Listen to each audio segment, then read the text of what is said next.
Hi everybody. We got a second there. My name is Stephen Hoare. I'm the owner of Mag Auto Corp. Justin worked with me, but Gillian asked me to say a few words. She asked a few people tonight, this evening, to say a few words, which I'm honored to be a part of this, for Justin. And as much as it's a really difficult day, a difficult time for all of us, I can't help but think about Justin in a funny way, sometimes in the way he was, sarcastic, happy, smiley Justin, I'll give you the background with me and Justin. I'm from Ireland, so I'm used to coming up and just singing, but I'm not going to do that today. Sorry, doing a little dance or something, but this is tough, in this situation. So the background is how I actually met Justin's father first. Quick story, I was in Ireland and I never met the man, but I knew the name of his company was A Touch of Class. And I saw a box of chocolates that said A Touch of Class. So I said, there's a guy with a car dealership called A Touch of Class. So I bought the box of chocolates and I brought him back to America and I knocked on his door and I said, hello, my name's Stephen. Here's a box of chocolates for you with the same name as your company. So Dennis was a very lovely, nice gentleman and invited me in and we talked and we became fast friends. And he had a great reputation in the car business and really wonderful man, anybody who knows him. And so a few years on, somehow, I'm trying to remember how Justin ended up at my doorstep, but someone said to me, this young man's available to come to work, and his name is Justin Grater. And I said, is he related to Dennis Grater? And he said, that's his son. I said, that's fantastic.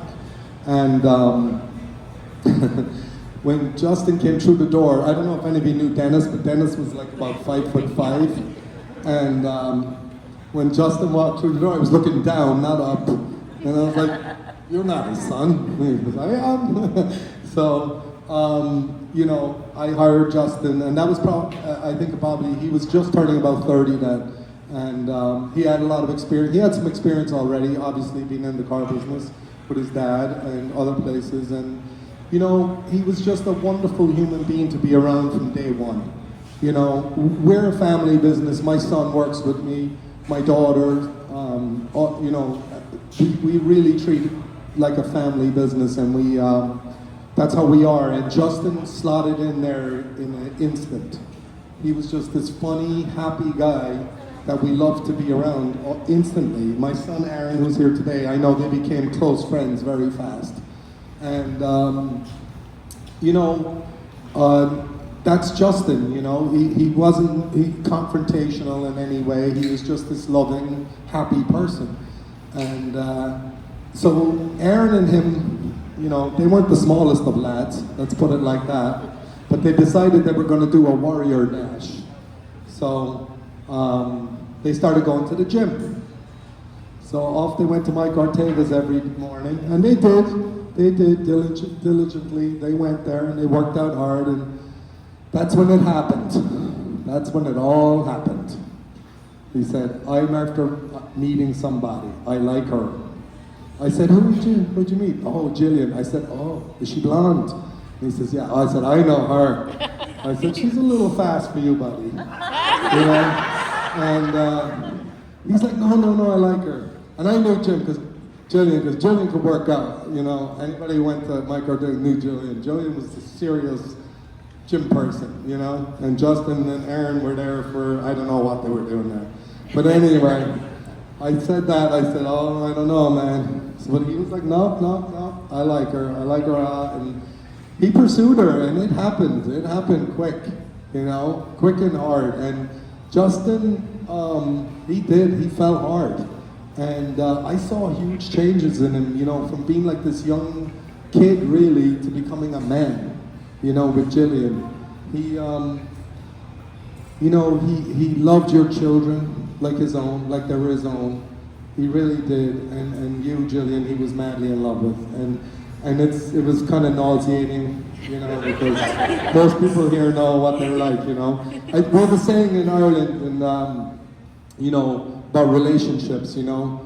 For most guys in the room, they can identify with this, but it was like, you know, marriage or a relationship is like an ongoing confrontation with occasional outbursts of peace, you know. And we're okay with that, you know. That's a good life for most married guys or guys in a relationship. But no, Justin had to ruin it for all of us and make us look really, really bad. He was constantly, you know, showering her with gifts and love and flowers, and it was crazy. It was really bad. He made us all look bad, and it was true though. You know, it was really true, and you know, I can't say enough about, you know, what you guys did for each other. Like he calmed you way down, and you brought him up, and he became a complete man when he met you. Like being like a father figure and being that husband to you, that's what made him who he really was. I saw him really become a man there, and I became very proud of him. And he stepped up immediately, and just anyone who knows him knows that's true. And I'm just going to kind of finish with this. Like, he came to me and said he's moving on to be a manager somewhere else, and I was very proud of him already. But I wished him the best, and on he went. And you know, he went to bigger and better places all the time. He kept doing better and better, but he didn't leave my life, you know, because I have another company that he was part of as well, a wholesale company, so he would call us all the time. And when he ended up working with Sean, and I would see him, you know, maybe once every 2 weeks, but I couldn't walk in there and ignore him, because if I did, he'd let me know. And he'd be from across the showroom, "Hi, Stephen," and I'd have to say, "Hi, Justin. I love you, Stephen. I love you, Justin." He'd embarrass me, and you know, that was Justin, you know. And it's as hard as this day is, I'll always remember him in my heart for, you know, the wonderful man he is, and you know, he'll be deeply, deeply missed. So, Jillian, thank you for letting me say a word here today. Yeah.